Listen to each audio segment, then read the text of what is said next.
Hello everyone.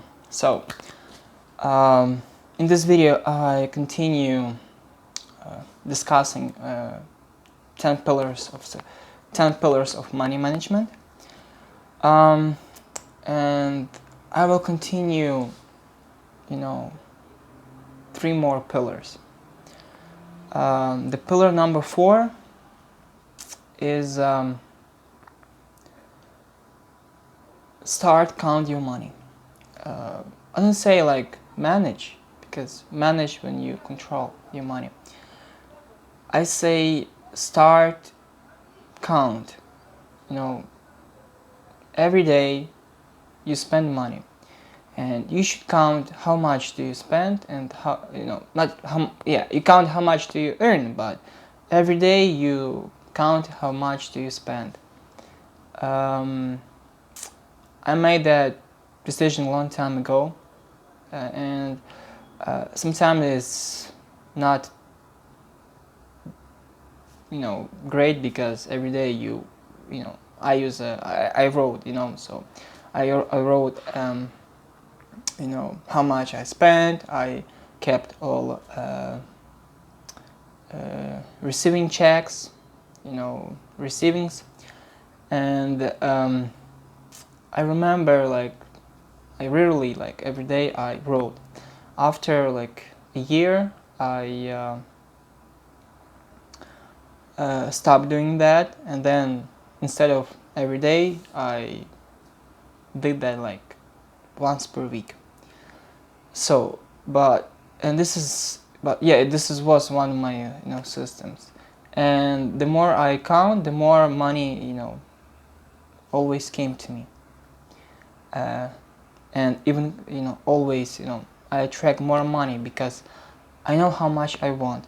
And I started in 2015, so and since then I know how much I earned during the year, and I have this kind of, not just passion, just commitment, that I want earn this year, I want earn more than I earned previous year.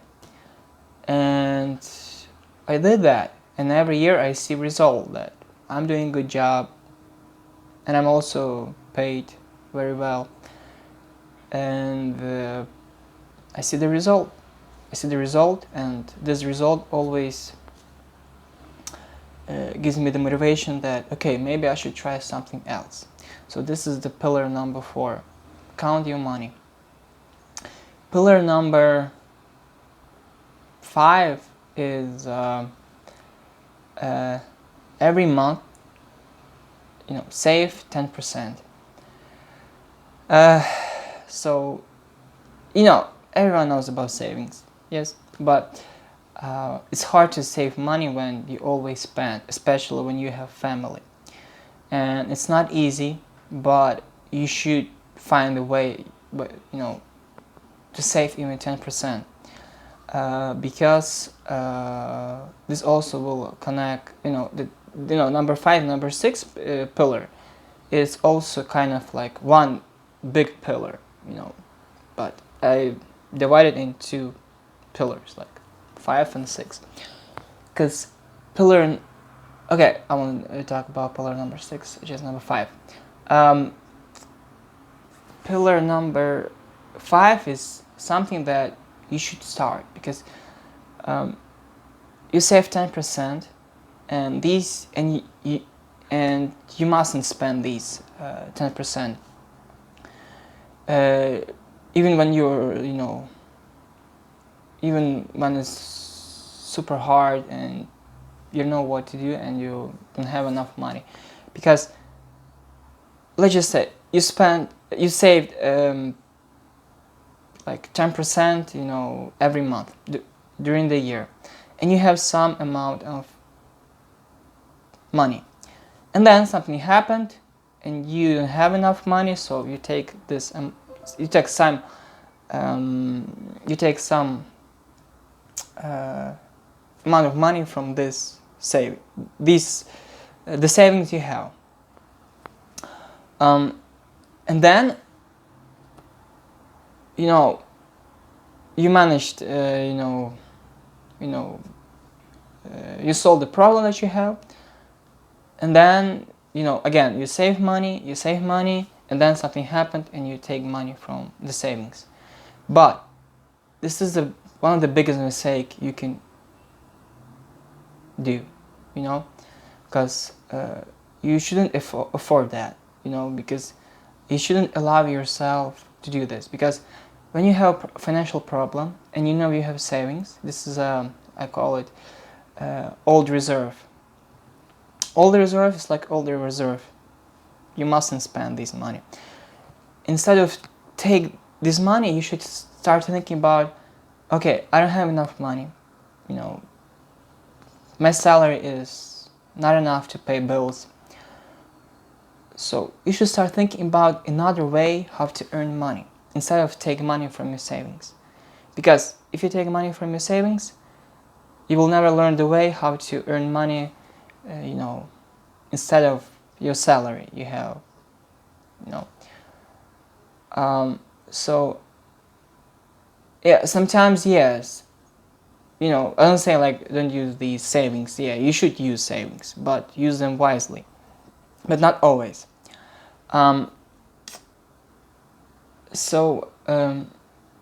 This pillar gives them basically, like, pillar number 5 is one of the main pillars, because it teaches you how to find another way how to earn money, and do not spend the savings you have. I tell you why, because pillar number 6 will, in pillar number 6 I will explain why.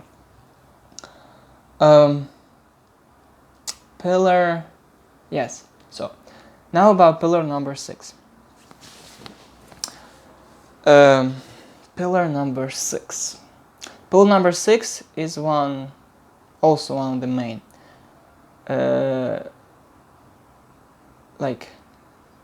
Just a second.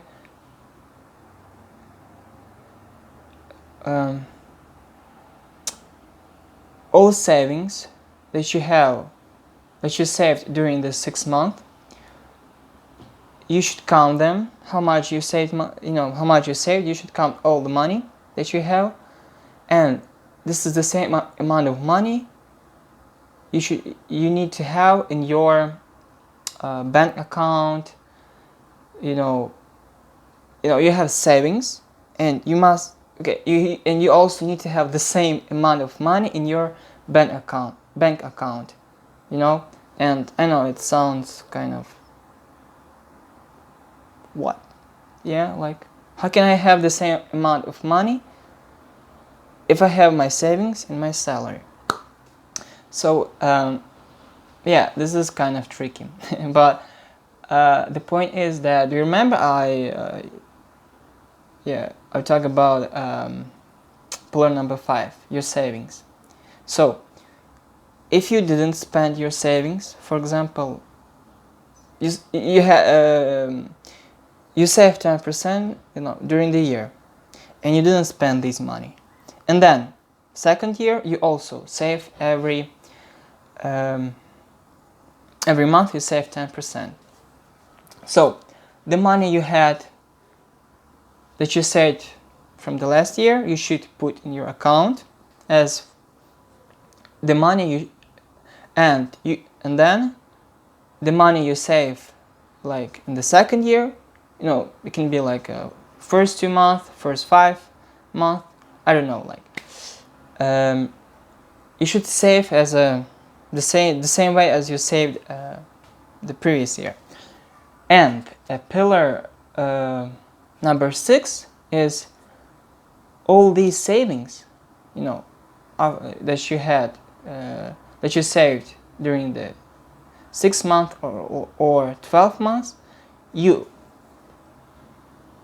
transfer to your bank account, and this money you can use to invest and start your own business.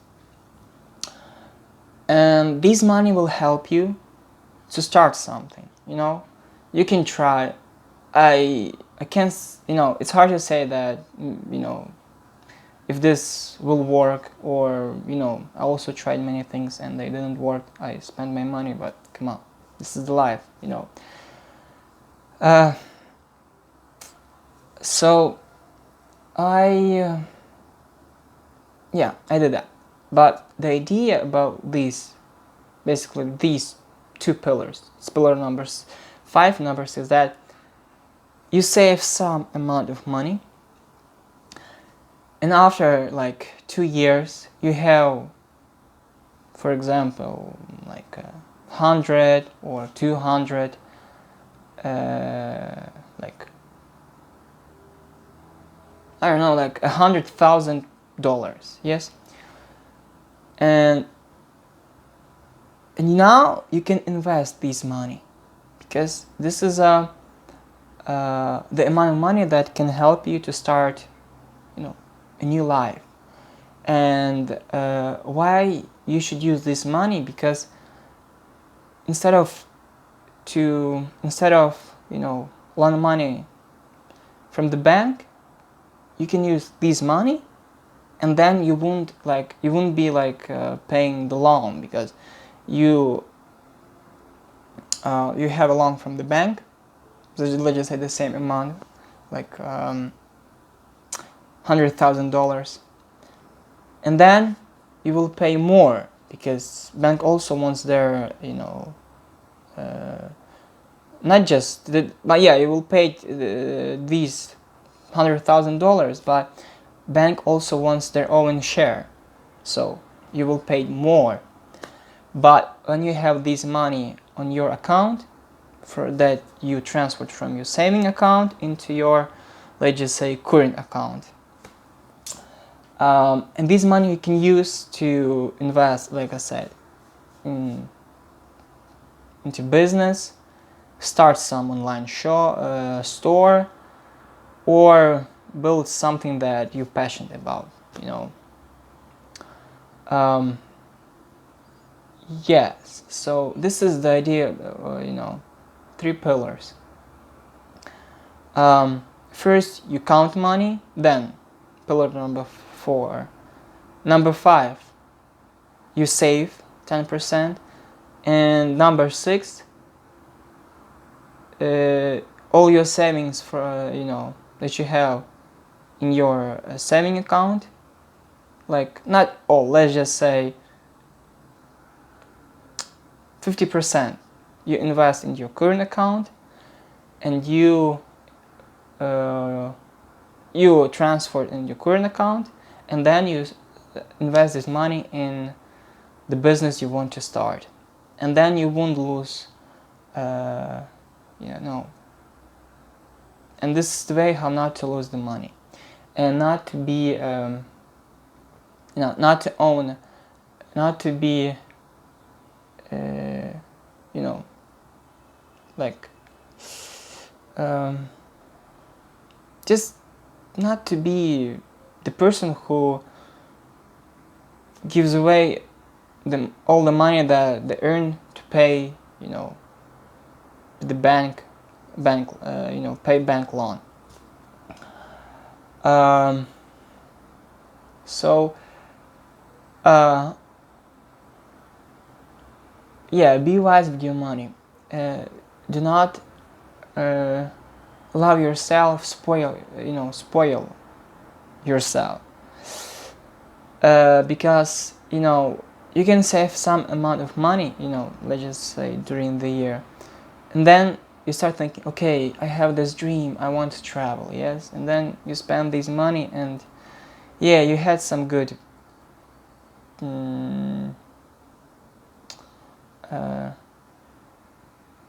memories, but this is all just the memories.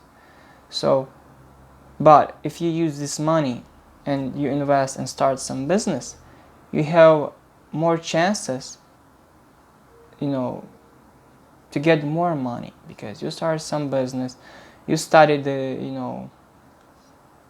you are professional in your area, and all angles, you can cover all angles, and now you can start, I can't say that you will, earn, money like the amount of yeah, basically when you start it's depend how do you start, like about, and if you're wise enough, your business will go up, and you will get more money than you invested, and then you can still, you have the business, this business works for you, and then you have money to travel. So use this method. Do not allow yourself to spoil your money, and invest your money, because I watched many videos, and I learned from the richest people in the world that before they start spending money, they save money, because they know one day they need, and they invest this money. So you should be the same, because it's not a it's not a secret that government trying to hide from you. It is something that you should start today. After this video, try to save 10%. I don't say like 20, 50, just 10%. 10% will be enough, trust me. Because if you save $1,000 per month, it will be like 12,000 per month, per year. With your salary, for example, you can afford 1,000, but let's just say you have some bonuses, or you have another, or your payment goes higher, and now you can save not just 1,000, you can save $2,000, and now you have 24,000 per year of your savings. And after, let's just say, 2 years, you have like $48,000, and this money you can invest and start your business. Thank you for watching, subscribe, and